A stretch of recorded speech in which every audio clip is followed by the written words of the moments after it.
Jumat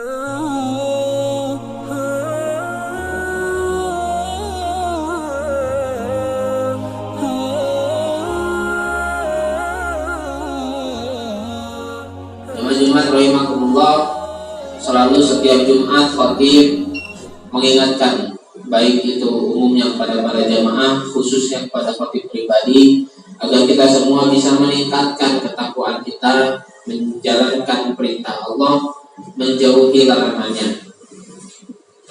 Meningkatkan ketakwaan ini ada dua hal yang menjadi berat bagi kita. Pertama, kita tidak tahu sebenarnya ketakwaan kita sudah sampai level mana. Jangankan orang lain, diri kita sendiri pun kita tidak tahu kita sudah bertakwa ataukah tidak. Hanya Allah lah yang mengetahui itu. Dan hal yang berat yang kedua adalah ternyata ketakwaan itu tidak melekat pada keimanan. Itulah mengapa Allah memerintahkan agar menjadi orang bertakwa. Perintah itulah hanya diserahkan kepada orang-orang yang beriman. Di antara kita semuanya di sini adalah orang yang beriman, tapi belum tentu semuanya itu bertakwa. Mereka orang-orang yang bertakwa adalah orang-orang yang mampu menjalankan komitmen dia sebagai seorang muslim, mengatakan dirinya seorang muslim, punya iltizam untuk menjalankan kewajibannya, menjauhi larangannya. Seandainya dia menerima, jadilah dia seorang muslim. Seandainya dia menolak, jadilah dia seorang munafik. Seandainya dia menjalankannya, jadilah dia orang yang bertakwa. Itulah mengapa selalu saja Allah menekan kepada hambanya agar kita lurus mencari bekal. Wa inna khairuz zadi taqwa. Sebaik-baik bekal adalah takwa. Dan tidak ada lagi yang bisa meninggikan derajat kita indallahi atqakum, kecuali hanyalah orang yang bertakwa. Tidak ada harta, tidak ada jabatan, tidak ada keturunan yang mampu membanding-bandingkan di antara kita kecuali hanyalah ketakwaan. Semoga nasihat ini bisa menjadi pengingat kita untuk meningkatkan ketakwaan. Amin ya rabbal alamin. Jemaah rahimakumullah, saat ini Allah berikan kesempatan kita di penghujung tahun. Kelak nanti, mungkin hari esok, seandainya Allah masih memberikan sisa umur kepada kita, kita akan menghadapi yang namanya tahun baru Masehi. Namun acap kali di antara kita ada yang terkadang tidak sadar, justru malah merayakannya dengan menghambur-hamburkan. Bukankah setiap tahun bertambah menunjukkan umur kita semakin berkurang? Dan bukankah setiap umur kita berkurang itu semakin menunjukkan kita dekat dengan kematian? Pantaskah kita ketika ada momentum kita semakin dekat dengan kematian, kita rayakan dengan menghambur-hamburkan uang, kita rayakan dengan bersenang-senang dunia? Sangat tidak pantas bagi seorang muslim menghadapi hal itu, karena dalam Islam kapanpun itu, termasuk juga jika ada pergantian tahun, kita ditekankan agar bisa bermuhasabah. Muhasabah berasal dari kata hasabah yang sibuk hisabah. Secara bahasa artinya menghitung, secara etimologis artinya mengevaluasi.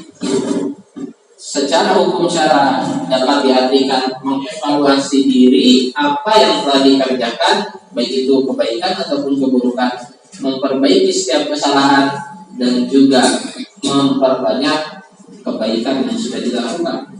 Begitulah esensi muhasabah. Tidak hanya sekedar menghitung, tapi juga berani bertanggung jawab apa yang sudah dilakukan.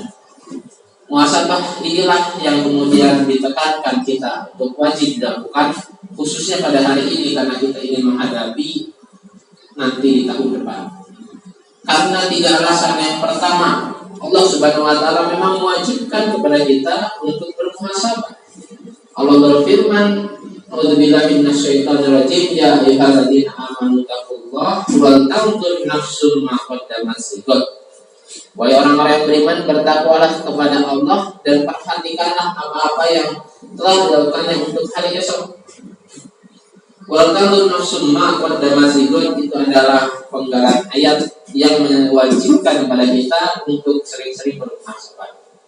Karena kita seorang muslim sadar nanti di yaumil akhir ada yang namanya penghisaban. Di hari hisab akan ditampakkan segala amal, baik itu kecil maupun besar, dan akan ditimpakan konsekuensinya, baik itu kecil maupun besar. Faman ya'mal mithqala dzarratin khairan yarah. Mengerjakan kebaikan sedikit saja, dia akan terima konsekuensinya. Wa may ya'mal mithqala dzarratin syarran yarah. Begitupun juga keburukan, pasti ada konsekuensinya. Itulah kita harus bisa punya pegangan untuk merencanakan di hari esok. Karena di akhirat hanya ada dua pilihan, tujuannya antara surga dan neraka.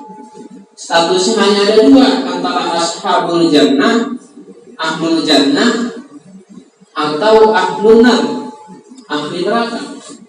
Golongannya pun juga cuma ada dua, antara ashabul yamin, orang yang menerima catatan amal di tangan kanan, atau ashabul shimal di tangan kiri. Tidak ada golongan yang ketiga. Kalaupun ada dalam Al-Quran yang disebut ashabul a'raf, itu pun adalah golongan orang-orang yang kelak dimasukkan ke surga seandainya diberikan syafaat oleh Rasulullah SAW. Tapi tidak ada. Lantas banyak orang di dunia mengatakan bahwa saya memilih netral, memilih jalan tengah. Apakah kita berhak untuk menjawab itu ketika ditanya oleh malaikat bahwa kita tidak memilih di antara dua jalan itu? Maka pilihlah jalan yang benar. Begitulah kita, insya Allah kebaikan akan berlimpah pada orang-orang yang memilih kebenaran. Itulah pertama, memang sudah Allah perintahkan kepada kita. Dan yang kedua, bermuhasabah inilah momentum di akhir tahun ini untuk mengukur standar tolak ukur keimanan dan ketakwaan seseorang.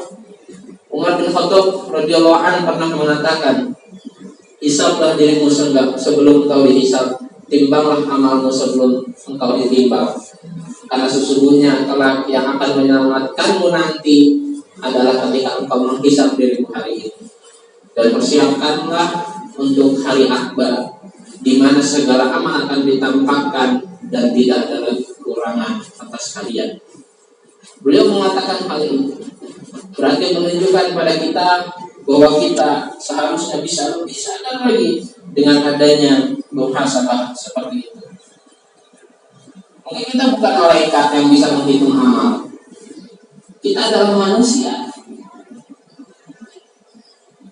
Tapi dengan manusia begitu Allah anugerahkan kita berupa akal untuk bisa membedakan mana baik, mana buruk, mana yang boleh diambil, mana yang jangan diambil. Namun justru banyak acap kali manusia memanfaatkan akalnya malah memperkuat julukan manusia sebagai mahalul faktawanisya, tempatnya salah dan lupa. Dari itu kemudian dia memperbanyak salahnya dan sering-sering dia lupa. Alhamdulillah. Manusia itu ibarat lantai. Seandainya lantai kotor, kita lihat mungkin itu lantai yang tidak pernah diurus. Seandainya lantai itu bersih, itu ada contoh lantai yang diurus. Maka kita berharap menjadi orang yang bersih. Uruslah diri kita, bersihkan. Jangan dibersihkan dengan kain-kain yang kotor, karena tidak akan menghasilkan kebersihan. Begitupun juga dengan diri kita. Bersihkan diri kita. Muhasabah adalah kuncinya. Seandainya kita ingin membersihkan harta kita, bersihkan, sucikan dengan zakat. Seandainya kita ingin membersihkan ada tubuh daging di tubuh kita yang haram, maka bersihkan dengan berpuasa. Begitulah cara kita untuk membersihkan. Pentingnya kita untuk bermuhasabah. Jangan sampai orang-orang yang jarang bermuhasabah, hati-hati, justru malah mengundang musibah. Karena orang-orang seperti itu termasuk orang-orang yang tidak mau mengevaluasi diri, ada sifat sombong di dalam dirinya. Allah sangat tidak suka. Wala tamshi fil ardi marhan. Ketika Allah mengatakan janganlah kamu berjalan di muka bumi ini dengan angkuh. Innallaha la yuhibbu kulla mukhtalin fakhur. Sesungguhnya Allah tidak suka terhadap orang-orang yang sombong lagi membanggakan diri. Itulah alasan yang kedua, karena mengukur ketakwaan kita seandainya kita ingin naik kelas. Dan yang ketiga, evaluasi muhasabah adalah kunci kesuksesan dunia. Sebagaimana dalam perusahaan ada namanya evaluasi, pada diri kita dan keluarga kita pun juga harus ada yang namanya evaluasi. Semakin banyak, semakin lahirkan kebaikan di kemudian hari. Begitulah ketika Islam menyampaikan nasihat, barang siapa yang dia lebih baik dibandingkan hari kemarin, dia termasuk orang yang beruntung. Barang siapa yang dia sama seperti kemarin, termasuk orang yang merugi. Barang siapa yang lebih buruk dibandingkan yang kemarin, dia termasuk orang yang celaka. Begitulah kita seharusnya di akhir tahun ini bermuhasabah. Apakah amal-amal kita semakin hari semakin meningkat, sedekah kita semakin hari semakin meningkat, kemudian ibadah kita, baca Al-Quran kita semakin hari semakin meningkat, ataukah justru malah menurun? Itulah menjadi patokan perbaikan. Semoga di tahun depan dengan muhasabah ini kita bisa meningkatkan amal-amal kita. Barakallahu li wa lakum fil Qur'anil Karim. Wa nafa'ani wa iyyakum bima fihi minal ayati wa dzikril hakim. Wa taqabbal minni wa minkum tilawatahu innahu huwas samiul alim. Allahumma shalli ala sayyidina Muhammad